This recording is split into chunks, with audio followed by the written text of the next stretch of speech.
We are going to move to the final segment now. This is miscellaneous uncategorized questions. For anybody tuning in, again, Fort Pitt Capital Group, and I'm here with Dan and Charlie. Dan, we're going to start off with you in this section. With the amount of money that's being added to the government balance sheets, people want to know if now is a good time to get into Bitcoin or cryptocurrency.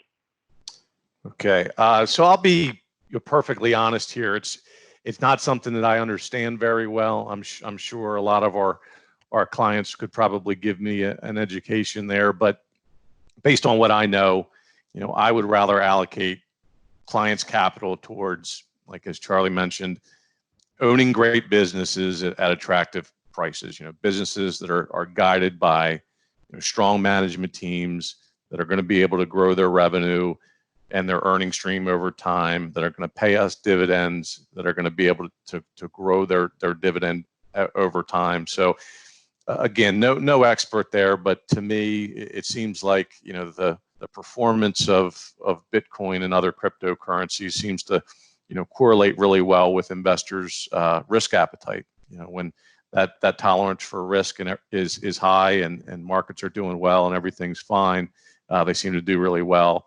And when that risk appetite dissipates, the opposite seems to occur. So it doesn't seem to meet the definition of a great or solid portfolio hedge to me. Excellent.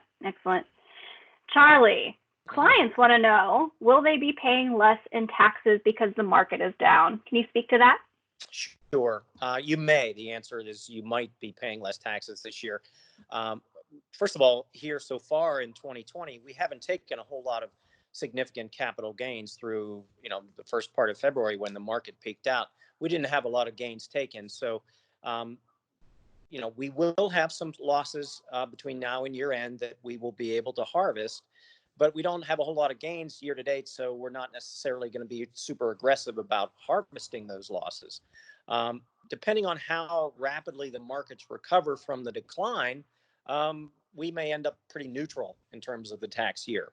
So it really is going to depend on the individual portfolios. One thing we have done is in accounts where we had taken losses last year and swapped into an index fund, whether it be a Schwab index or some other form of equity index, we in some cases have losses in those index positions, which we've taken in the past few weeks, which we can use against whatever loss or whatever gains we might have later in the year. So it depends on the portfolio, but so far it looks like a pretty tax neutral year to date in 2020. Great. Dan, we'd like to know if there are any stocks in our portfolio that could go bankrupt because of this. So we've always focused on what I describe as best of breed companies in each sector, ones that we fully expect to be able to not only just withstand an economic downturn, but to come out stronger on the other side. So I'd say my concerns are much more centered around does management make the right decisions in the time period? What does the earnings picture look like for our companies, this year, next year, and years ahead? How long does it take the stock to recover? So I think those are some of the bigger concerns than bankruptcy risk that we see. Charlie, we've gotten a couple questions about buying gold. Do you think clients should be considering buying gold at this time?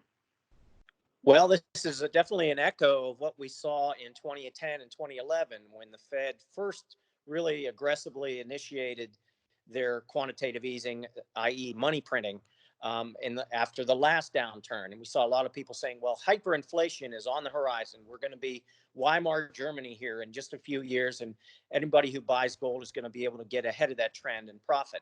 Well, it didn't happen. We had basically a stagnating recovery for several years before it accelerated a little bit in the latter half of the decade. But we had deflation more than inflation over the last 10 years. So gold really, it did well coming right out of the last downturn, but it hasn't done much for many years because we did not see the hyperinflation that so many people expected. This time around, the Fed has notched things up a little bit in terms of the amount of money creation they've initiated in this crisis. So of course, all the gold bugs are coming back. We don't know if we're actually going to see the inflation engine take hold this time around. But given the amount of money creation, and I saw a statistic the other day, which was kind of flabbergasting. Since mid-March, the Fed has been creating new money in the system. We're adding money to the system at a rate of about $1 million per second. Wow. An amazing stat. Wow. So that's what gets all the people that are interested in gold excited. We don't know if we're going to see inflation, but it's something that it's moved up a few notches on our list of things to be looking closely at, because the Fed's efforts this time around have been prodigious. Wow. Well, that is an incredible statistic. The final question that we have is about money markets. We've gotten a couple concerns about if money markets are still safe. Charlie, can you speak to that, please? Yes, the answer to that one's pretty straightforward, and it really goes to the last answer. In a word, the answer is yes. First of all, the risk profile of the typical U.S. money market fund has improved immensely since the last downturn. In the last downturn in 08-09, money market funds had a much smaller proportion of treasury securities, the least risky securities in their portfolios than they do today. In round terms, money market funds 11, 12 years ago had 70% of their portfolio was in corporate obligations and 30% in treasuries.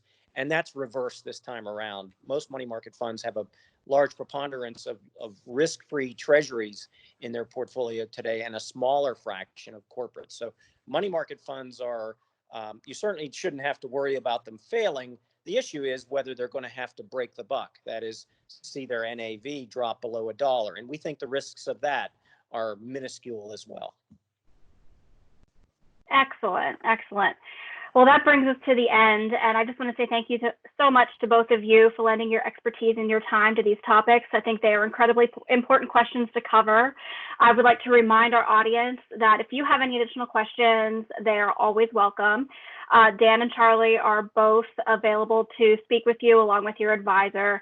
Any contact that you need to make with us, you can find our information on fortpittcapital.com.